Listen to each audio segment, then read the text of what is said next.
"Don't touch that medicine. If you give it to her, she won't wake up." That was what the boy said, a dirty, barefoot child who had slipped past 3 security guards and a locked ward to stand at the foot of a dying woman's hospital bed and say those 9 words to the most powerful man in the county. Nobody believed him, nobody except eventually the man himself. The morning Walter Grayson's wife stopped breathing on her own, he was in a board meeting 40 minutes away, approving a land acquisition worth $62 million. His assistant knocked twice, opened the door without waiting, and said only, "It's Eleanor."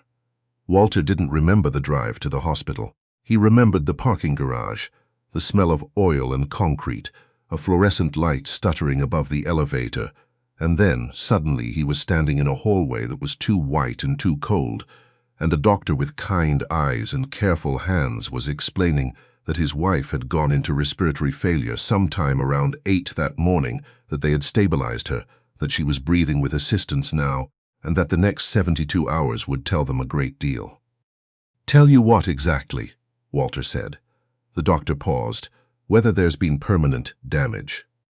Eleanor Grayson was 54 years old. She ran 5 miles every Saturday morning. She made her own bread, kept a garden, read novels in French, even though she'd learned the language only 3 years ago, because she said it was never too late to fall in love with something new. She had never been sick, not seriously, not once, in the 31 years Walter had known her. He sat beside her bed and held her hand and watched the machine breathe for her, and he thought, "This is not possible. This is not the kind of thing that happens to us." But it had. The boy's name was Finn. He was 11 years old, and he lived with his grandmother in a 2-room apartment 6 blocks from Mercy General, on the kind of street where the corner store had bulletproof glass and the landlord was 3 years behind on fixing the heat. His grandmother, Bet, was 71 and moved slowly since her hip surgery, but she made Finn's lunch every morning and checked his homework every night, and loved him in the fierce, uncomplicated way that only grandmothers seem capable of. Finn had known Eleanor Grayson for 2 years. It had started the way unexpected things often start, by accident, by chance, by the specific alchemy of 2 people being in the same place at the same time, and neither of them looking away. Eleanor had been volunteering at the after-school program at Finn's elementary school. She didn't have to. She had money enough to write a check and never set foot in the building. But Eleanor Grayson was not that kind of person. She showed up every Tuesday and Thursday with a tote bag full of books, and she sat at the small table in the corner, and she read with whichever child needed reading with that day. Finn had needed it badly. He was smart, his teachers all said so, but reading felt like swimming upstream. The words shifted on him, letters reversed. He would lose his place and have to start over, and starting over, in front of other kids, was its own kind of pain. Eleanor never made him feel that way. She sat with him patiently, and when he stumbled, she didn't jump in immediately to correct him. She waited. She let him work it out, and when he got it right, she didn't make a big deal of it.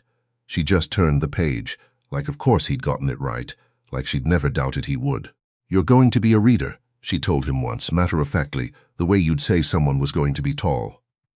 "You think?" Finn said. "I know," Eleanor said, and somehow, coming from her, that landed differently than when adults said it to make you feel better. It landed like a fact. By the time Finn was in 5th grade, they met on Wednesday afternoons at the public library instead. Just the 2 of them, going through books together, talking about what they'd read. Eleanor had given him a worn paperback copy of The Phantom Tollbooth and told him it had changed her life at his age. Finn read it in 4 days and then came back with 17 questions, and Eleanor had laughed and said, "Now we're getting somewhere." He didn't think about the fact that she was rich and he wasn't. He didn't think about the 37 years between them, or the fact that his shoes had a hole in the left sole, or that she drove a car that cost more than his grandmother's apartment was worth. Eleanor didn't think about those things, and so neither did he. He thought of her the way you think of someone who makes you feel like the best version of yourself. He thought of her as a friend. Walter Grayson had a daughter. Her name was Serena, and she was 32, and she worked in his company's legal department, and she visited her mother at the hospital every day. First thing in the morning, sometimes again in the evening, and sat beside the bed and talked to Eleanor quietly, as if Eleanor could hear because the doctors said she might be able to, and Serena had decided to proceed as if that were absolutely true. What Walter noticed, in the days after Eleanor's collapse, was that his daughter-in-law, his son Daniel's wife, a woman named Petra, was also very present. Petra had arrived at the hospital within hours of the collapse. She brought food, coordinated with the nurses, managed the flow of visitors with efficient kindness. Walter had always thought of Petra as competent but remote. Now she seemed genuinely distressed, and he felt guilty for having underestimated her. He didn't see what Serena saw. Serena saw Petra asking questions. Careful questions, specific questions, the kind that weren't quite grief and weren't quite concern.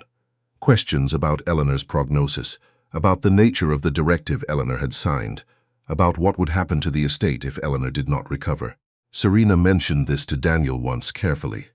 Daniel told her she was being paranoid, that Petra was only trying to help, that stress made people suspicious of each other, and she should give her sister-in-law the benefit of the doubt. Serena went quiet, but she didn't stop watching. What nobody knew, not Walter, not Serena, not the doctors, was that Finn had seen something. 3 days before Eleanor collapsed, he had gone to her house. He went sometimes on Sundays, if Bet could spare him. Eleanor had invited him to use her garden because she knew he liked plants and they had no outdoor space at the apartment, and she'd said the tomatoes needed someone young and enthusiastic to take care of them. Finn would come over, tend the garden, and if Eleanor was home, they'd sit on the back porch and talk until Bet texted him to come back.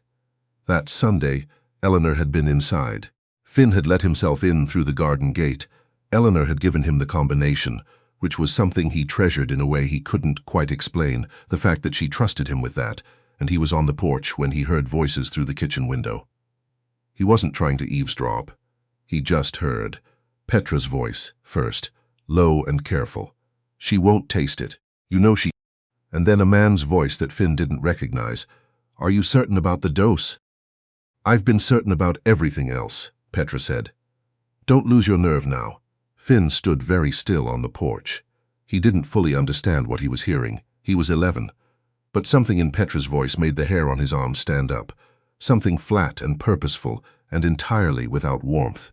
He pressed himself against the wall and didn't move until he heard Petra say goodbye to the man and leave through the front.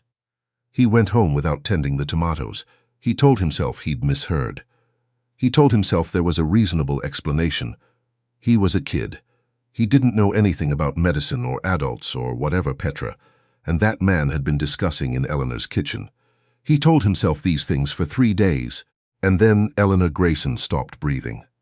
Getting into Mercy General was not easy. Finn tried the front entrance first and was turned away. No children under 14 unaccompanied, visiting hours only, family and approved visitors.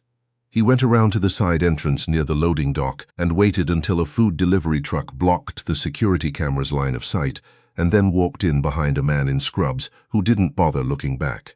He knew Eleanor was in the ICU on the 4th floor.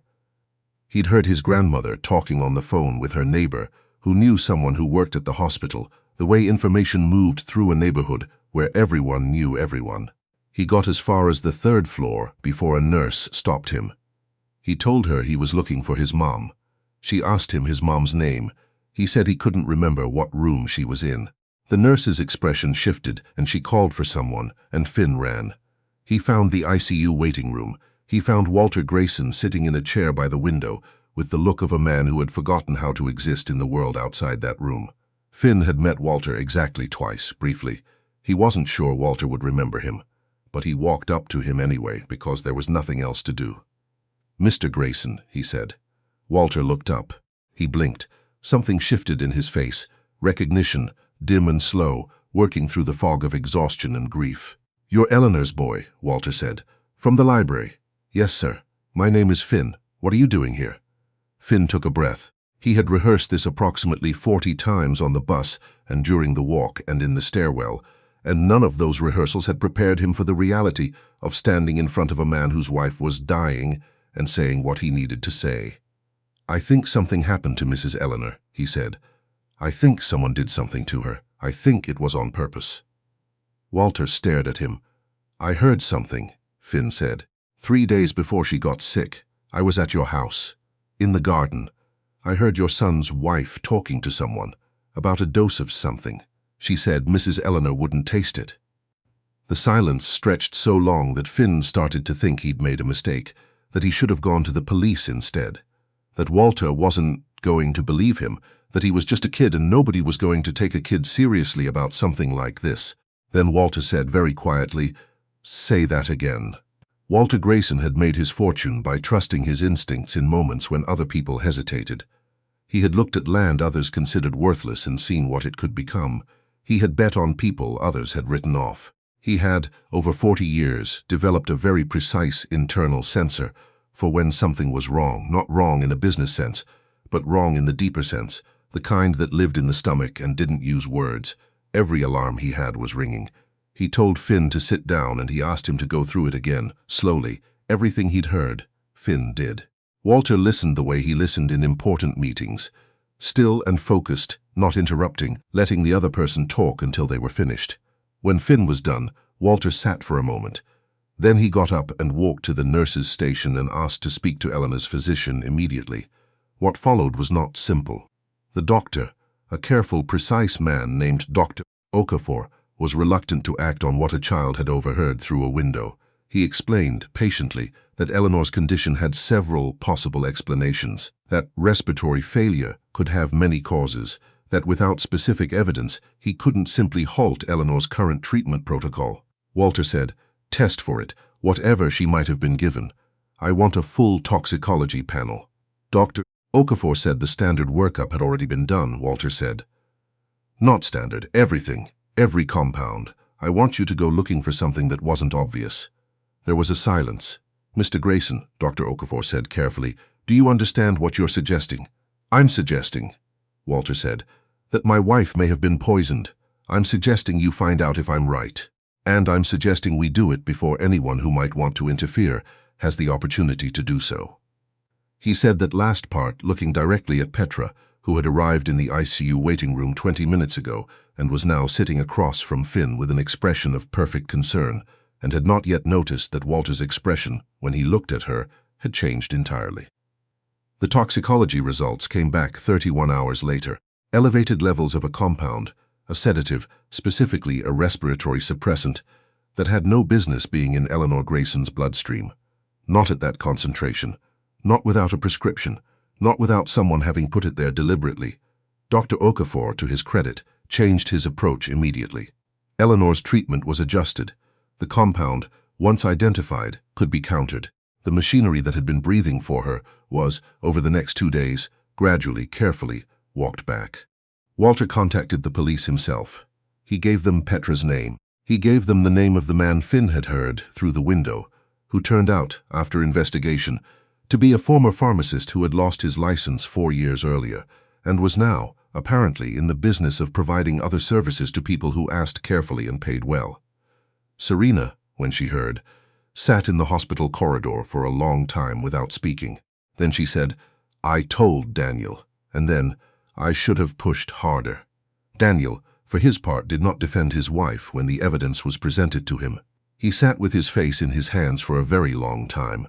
What he was feeling, grief, shame, the particular devastation of realizing that someone you loved was not the person you thought, was something that would take him a long time to understand. Petra was arrested on a Thursday morning. Eleanor Grayson woke on a Saturday, not dramatically, not all at once. It was a gradual process, a flutter of eyelids, a hand that tightened almost imperceptibly around Walter's, a slow surfacing from somewhere very deep and very dark. She couldn't speak yet. The tube was still in. But her eyes opened and found Walter's face and stayed there, and Walter, who had not cried once in the 10 days since this began, put his forehead down against her hand and cried then. Serena was there. She held her mother's other hand and talked to her quietly, told her about the garden, which had needed watering, which Finn had offered to help with, told her she hadn't missed much, told her she had a lot of books waiting for her. Eleanor couldn't respond, but something in her face, something around her eyes, softened. Finn didn't know Eleanor had woken up until his grandmother told him. Bet had heard from her neighbor, who had heard from someone at the hospital, the same way information always traveled. She told Finn at dinner, and Finn sat very still for a moment and then said, "Okay," very quietly, and went to his room. He sat on his bed for a while. He thought about the day he'd stood in the ICU waiting room and said what he'd needed to say to a man he barely knew, and how his hands had been shaking the entire time, and how he hadn't been able to eat anything that morning because his stomach was in knots, and how he'd almost turned around 3 separate times. He thought about Eleanor sitting across from him at the library table, turning a page without making a big deal of it. Of course, like she'd never doubted, he'd picked up the Phantom Tollbooth from his nightstand. He'd read it 4 times now, the spine cracked and pages soft, and opened it to the beginning and started again. 3 weeks later, Walter Grayson came to see Finn. He called Bet first, properly, and asked permission, and arrived at the apartment with nothing. No grand gesture, no envelope of money, no ceremony. Just himself in a regular coat standing in the hallway. Bet made tea. Walter sat at the kitchen table that was too small for him and accepted the cup she handed him and said, "Thank you." And then he turned to Finn and said, "I want to ask you something." Finn waited. "What do you need?" Not what would be nice. What do you actually need? Finn thought about it seriously, the way Walter had asked it seriously. He thought about the reading program at school, which was going to be cut next year due to budget. He thought about the library, which was only open 3 days a week now.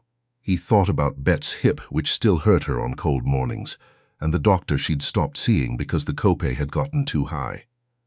"Mrs. Bet needs to see her doctor more," he said.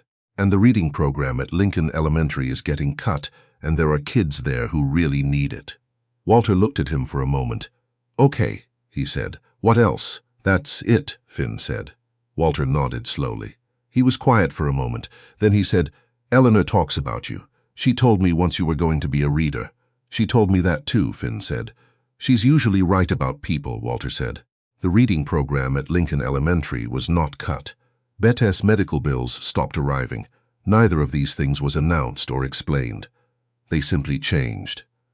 Finn understood this and didn't comment on it, because it seemed like the right way to handle it, quietly, without making it into something that needed to be performed. Eleanor came home on a cold Tuesday in November. She was thinner than she'd been, and she tired easily, and the doctors said recovery would take months, but she was home. The first Sunday she was well enough, Finn came to tend the garden. It was late in the season, too late for tomatoes, too cold for much of anything. But there was work to be done, preparing the beds for spring, cutting back the dead growth, turning the soil. Eleanor sat on the back porch wrapped in a heavy blanket and watched him work. "You didn't have to come," she said. "I know," Finn said. He kept working. The garden was quiet except for the sound of the spade turning earth and the wind through the bare branches and Eleanor's breathing, steady, unhurried, her own. After a while she said, "I hear you were very brave." Finn considered this. "I was scared," he said. "That's what brave is," Eleanor said. He turned the soil. She watched. The afternoon light came sideways through the trees, pale and thin, the kind of November light that makes everything look both fragile and very clear. Somewhere on the other side of the fence, a neighbor's radio played something low and indistinct. A dog barked twice and stopped. The city went about its business, unaware of what had nearly been lost in it, unaware of the small, ordinary miracle of a woman sitting on a porch in the cold, watching a boy in her garden, both of them exactly where they were supposed to be.